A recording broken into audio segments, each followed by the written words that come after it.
Good morning, Dr. Gary here on the road. We are dental practice brokers nationwide. Today's topic is, what should your yearly rent increase be in your leased space? So let's go over what we just came through a situation like this. As you know, we try to bring you through real life deals, activity, and ongoing negotiations. And things are changing all the time. So we'll get into that. Now, we've been doing this 12 years now with dental practice brokers nationwide. We have 10 employees, and we keep growing. Hopefully, we're going to be adding new states. I think Ohio's coming next, Ohio and Indiana. That should bring us to 28 and 29 states. So we're excited about that. But we are available to you every day except Christmas and Easter. Our phone number is 201-663-0935. And our websites, we have two of them, is dentalpracticeguide.com or nationwidedentalpracticebroker.com. So go on there anytime and check it out. You can see what we're all about. The information you're about to hear is for entertainment purposes. It's not legal or business advice.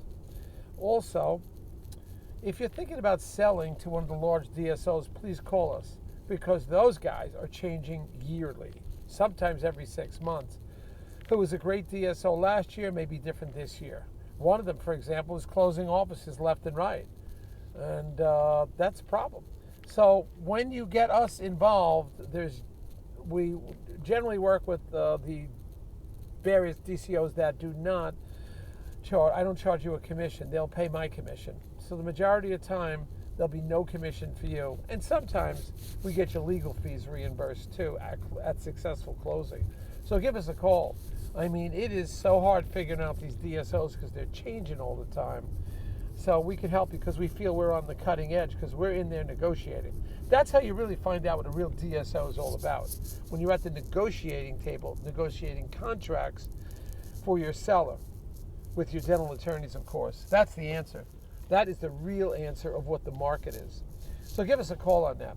So anyway, today's topic is when you're dealing with a rental increase on a leased property. Now, this could be the doctor himself or herself has, they own the real estate and they're selling you a dental practice, and they're going to have you, and you decide not to purchase the real estate, which I think is a mistake. But anyway, let's say you're going to go into a rental.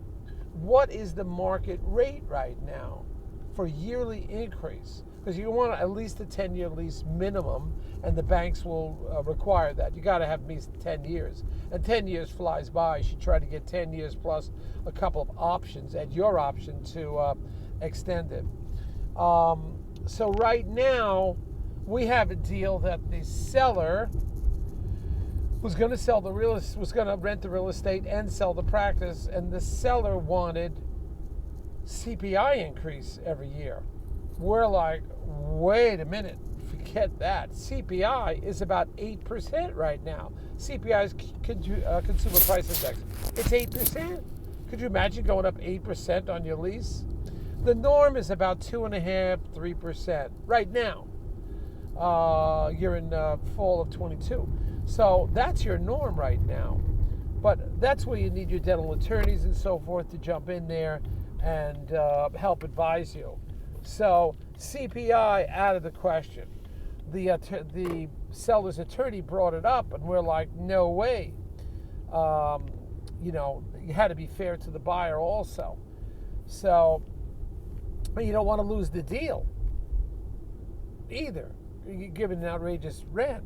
So the sellers obviously can ask whatever he or she wants, but you want the deal to go through. And that's what happened. The seller's attorney with the real estate was trying to put in fact a rent increase yearly with the CPI, and it's like, forget it. You got to go. So we finally settled on 3%, and that's about average for the professional lease space, commercial space, and so forth. And generally, it's at a gross rate. They're not paying triple net. Commercial companies, sometimes large companies, industrial, pay triple net.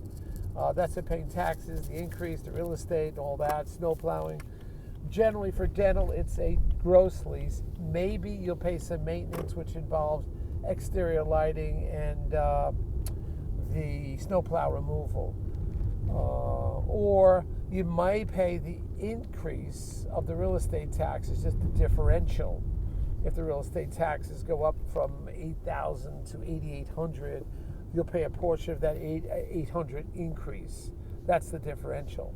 So that's pretty much your market. 2.5%, 3%. Maybe you'll pay some CAM charges, but essentially you have a gross lease. You're not paying real estate taxes. You're paying your utilities also. So this is why you want to use dental attorneys. They're in the market. They know what the average is, and they can advise you accordingly. So you want to get on that. Anyway, that's it. We hope to see you and speak to you soon. We have a lot more videos coming out. It is a beautiful fall at the end of the leaves here, but I'm having a great time. We've been all over the place. Tuesday I was in Virginia. We got a lot of things going on Northern Virginia, Fairfax County. To my understanding, very few brokers have anything on that. We had 5 visits to one office in one day. So we brought them through like a parade. And then that was on Tuesday. And then Thursday we went out to Plymouth, Massachusetts. Beautiful seaside community. Wow, I didn't see that before. So you get a chance, you should check it out. Nice little practice there too. But we're out there. We're traveling all over. We're excited. We do this for you guys and ladies and gentlemen. We're out there. We try to stay on top of our game. We continue working every day except Christmas and Easter, but we're having fun at the same time. So just pulling in here. Hope you learned something today. I'm going for a great bike ride. Just came back from a swim at my club, and away we go. We are looking good. Thank you for listening all the time. And if you hit a like button, if you like what we're doing, hit the button. And you can subscribe too, so you get notified, because we're always putting out new content, new info. So you should hit that subscribe button so you hear what's coming next. I think it's going to be, we're talking about Ohio and Indiana very soon. So we'll let you know. Thanks, bye.